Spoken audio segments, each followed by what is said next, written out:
By the pond so blue and grand, Mother Duck gave a firm command. Stay in the water, don't go to land. A naughty jackal lurks on the sand.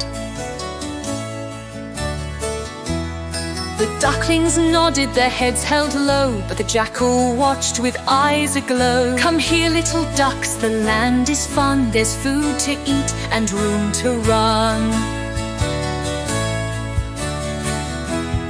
The mother swam to find some grain, and the jackal thought, now's my game. Come closer, dear ones, don't be shy. The world is lovely, give it a try. The ducklings chirped, we'll tell our mother. She said to stick close to one another. But the jackal sneered and hatched a plan. I'll trick them all and catch who I can. The jackal lunged, but oh what a blunder. He fell in a trap with a loud clap thunder. The ducklings laughed, you're caught, you see. Naughty jackal, now you can't hurt me.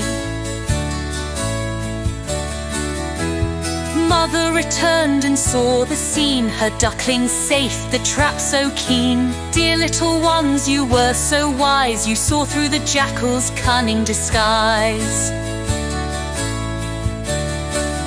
So the ducklings learned to stay aware and listen to mother's loving care. The jackal learned a lesson too, cleverness wins no matter what you do. So the ducklings learned to stay aware and listen to mother